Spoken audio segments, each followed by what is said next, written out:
So the first deck that I want to build is the Handbuff Death Knight. So first we gotta just get on the board, and I think Body Bagger ×2 is always something that you want. It gets you your corpses out there, and it starts getting a base for your board.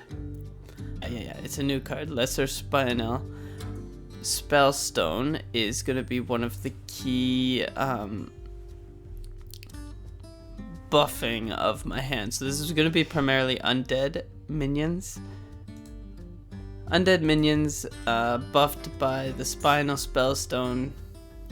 So I think we want 2 of those. We'll be trying to gain corpses to upgrade that, but I think as a 1/1 buff all the corpses, or buff all the undead in my hand, I think that's fine on its own. But if we can get 5 corpses to upgrade it, that's even better. As you hold it on and you maybe play it before you do your big turn. So definitely want 2 of those in.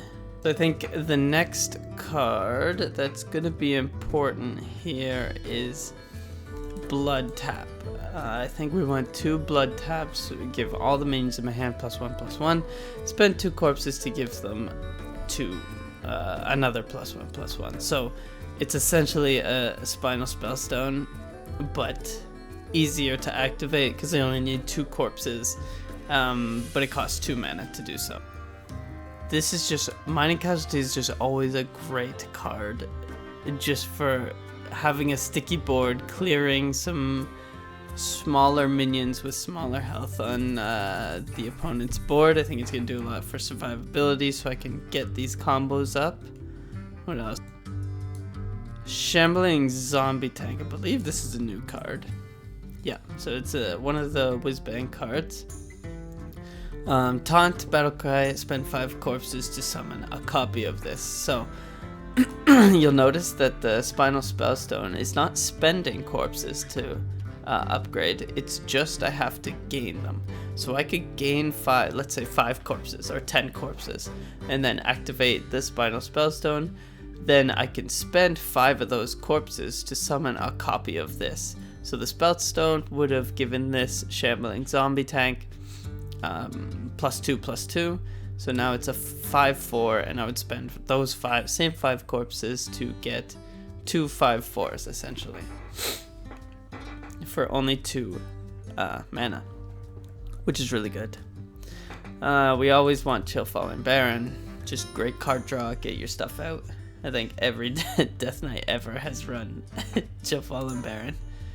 I think just because we could go all in on the hand buffing.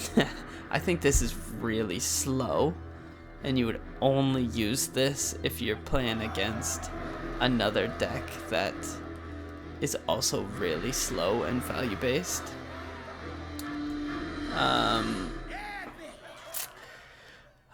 Undecided about these guys yet. It is really good for the hand buffing. So I would only play it if I'm like winning by a long shot in the game, or if I'm against another super value deck where I need to get my value out. But if I'm against an aggro deck, this card is going to be bad. 100%. The Darkthorn Quilter, which I already showed you, it's one of the cornerstones here. I think if you can turn this into at least a 5, what would it be? A 5/7. The turn you play it down, you get a 5/7, and those 5 hits would burst on the other player's board. So on turn 4 you could possibly have this, and then every turn it's going to do so. The opponent has to deal with it, or else they essentially lose. You could also use this to burst their face if they have no minions out, or if you kill other minions with your surviving board.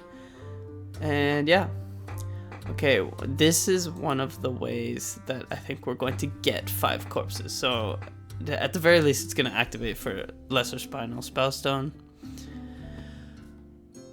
And either way, if they don't kill Monpaw, my hero gets 5 health, more survivability, and then Harmonic Metal becomes better.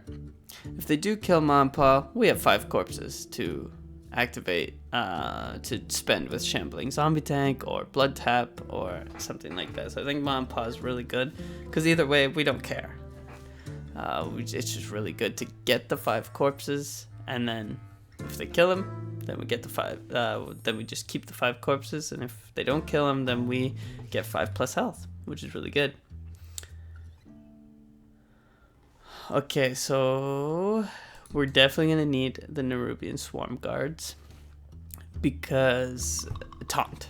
If we're against an aggressive deck, we need to buff these guys up a little bit, and then put 3 of them on the board for 4 mana, and they have to have taunt or else they do nothing. That's gonna be super important. Okay, Sinister Soul Cage. Again, I'm not sure. I think it needs to be in the deck, but it's also really slow. It can have some value, so like if a Quilter survives, or if a Quilter survives, it's really good. If it's on like anything that's just normal, then it's just going to buff that one up, and then I can attack with it. So it can be good. It's good for another taunt. So if I'm getting another taunt, that's also pretty good. I think it's better than Harmonic Metal, so I think I had to get rid of Harmonic Metal before Sinister Soul Cage. We definitely want this, more hand buffing, plus its taunt, plus its miniaturize.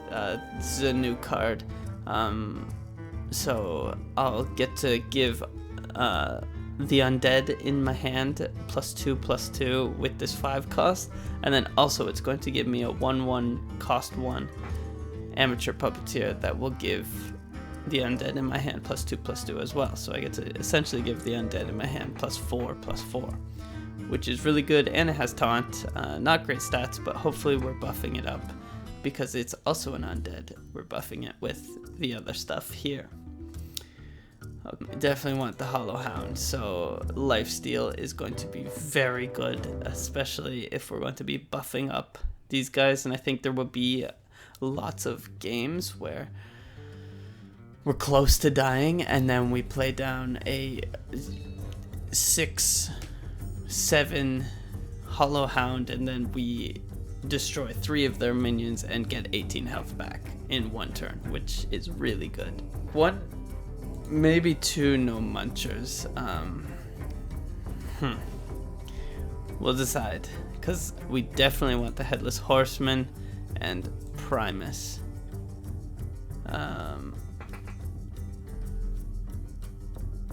So we'll think about the other ones. Okay, so the Headless Horseman is the other new Death Knight legendary. So it's the first hero for a Death Knight, so he becomes the Headless Horseman, and then it destroys the enemy with the most attack, which is really good. So if you're struggling and if they went tall, you can kill 1 minion. And then the head goes in the deck. This is your hero power, deal 3 damage is really good. Discover an undead. These spots, I want 1 no muncher for sure.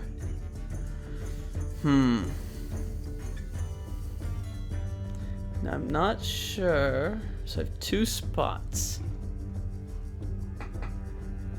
Now, I think I'm going to take a look in the neutrals.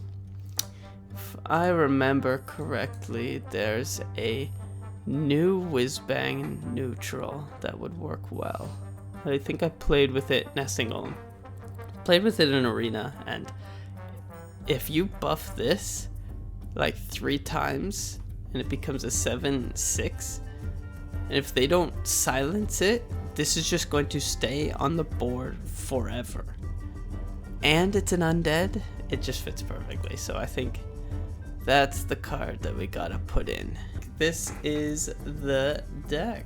I am really excited to try this one.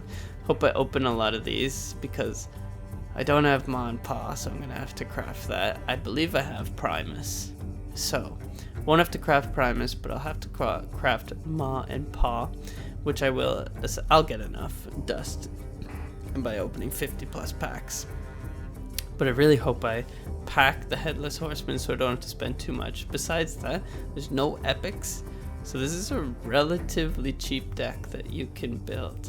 And I think it'll do pretty well. Like I said, I don't think it'll do well against aggro decks, but I think it will do well against a lot of the value decks, and it'll have kind of like a tempo feel to it. It'll feel kind of like Arena, and you'll pick your timing for when you go face and when you can just hold back